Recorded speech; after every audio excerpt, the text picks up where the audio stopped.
Hello friends, we're in the forest again in Surrey in southern England. Raining a bit and temperatures have shifted to much more comfortable summer cool.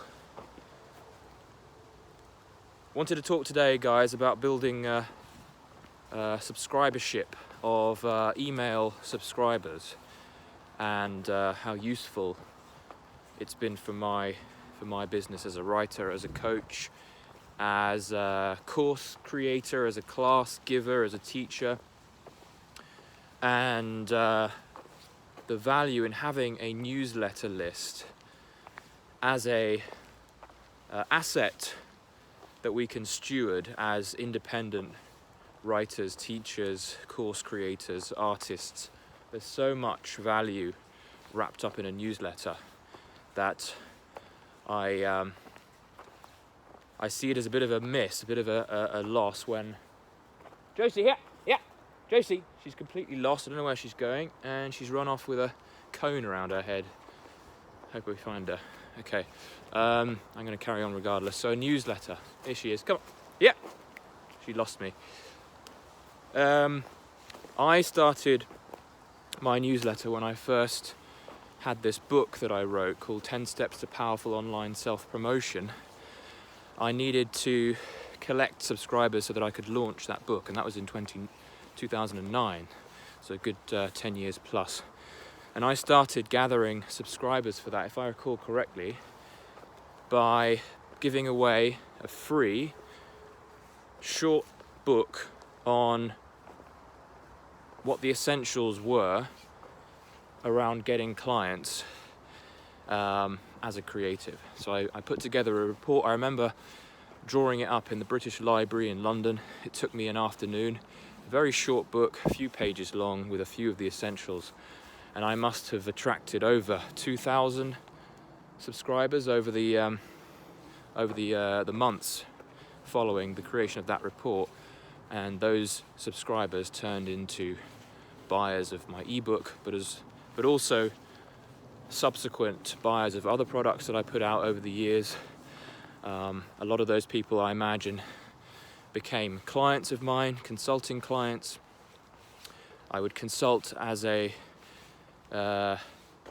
be a consultant for graphic design illustration businesses. Hang on, I think I've really screwed up with the brightness on this thing. Hope we're all right.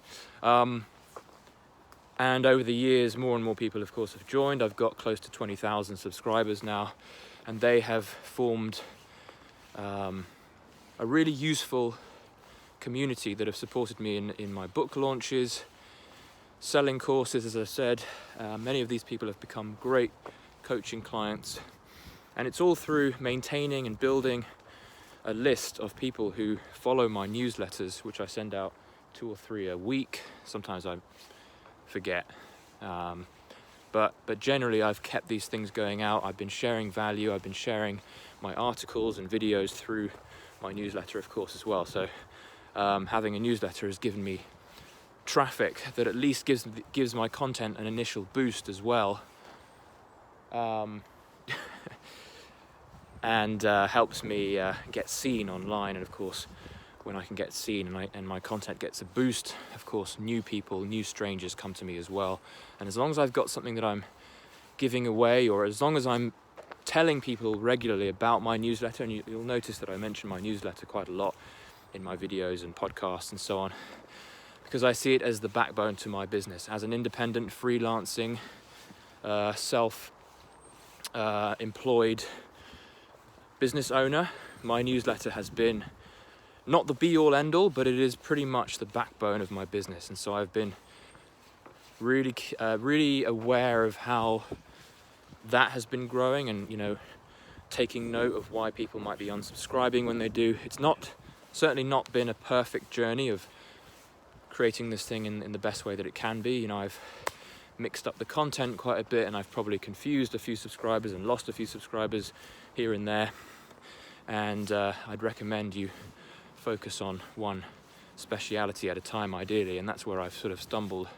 But of course, we don't always get it right. I started off sharing content to my subscribers around creative business, and now it's self-development and spirituality stuff and all kinds of stuff. And Josh, come. And so it's been a bit of a mix, and that can confuse people. But generally, you want to have this thing going. You want to have something that you set up. Josie, this way, come. And you want to have a means for people to be incentivized, ideally, beyond, of course, you just creating good content and that kind of stuff, which is often enough. You know, as long as you mention the fact that you have a newsletter, that can be enough to get people on it. But you want to build this, and you want to see this as an important asset that's going to serve you for many years to come. And so you want to do everything you can to keep feeding that newsletter. Get set up on social media sites and that kind of stuff.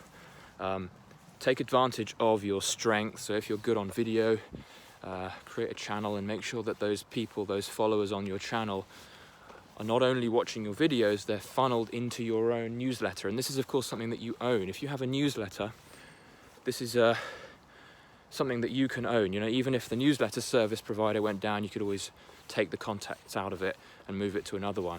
But if you're relying on something like YouTube or Twitter or LinkedIn or whatever to create your contact list and to create your subscribership, it's a little bit of a precarious situation, because you're relying on the success of that corporation, that business, to do well and stay afloat. And you never know, one day YouTube could fold and you might suddenly lose all those subscribers in one fell swoop. So you want to be doing everything you can to build your own newsletter asset, especially if you're in the world of selling products, creating clients, selling courses, classes, books. Having that newsletter is going to be really helpful for allowing that business to flourish.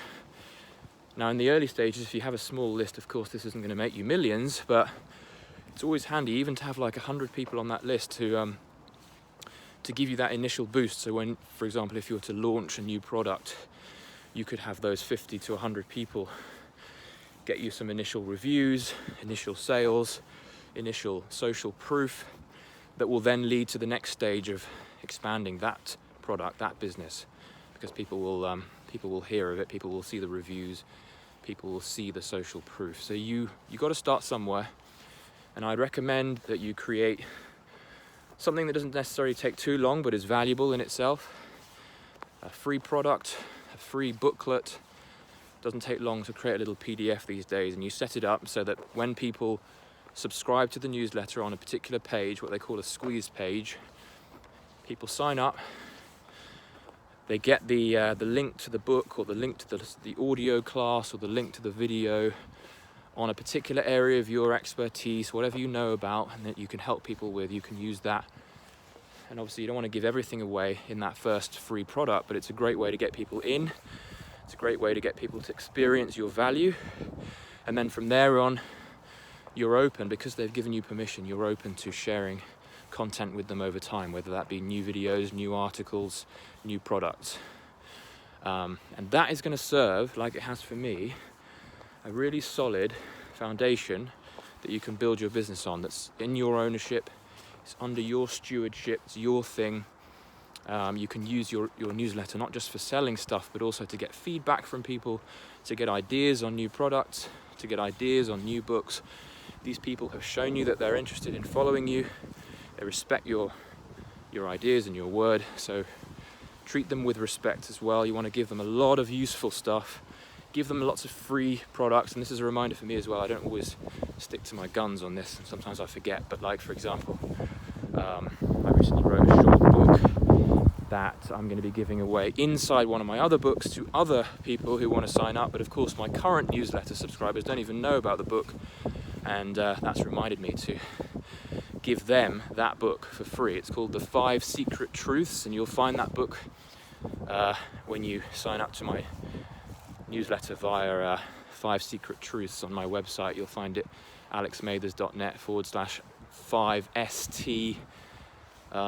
Otherwise, you can find it inside the Illusory book. I know that I'm confusing you with all this stuff. It can get a little bit chaotic, but sorry about the wind as well. Bit of a windy day here in the UK. Just a little reminder, little note to start building that newsletter.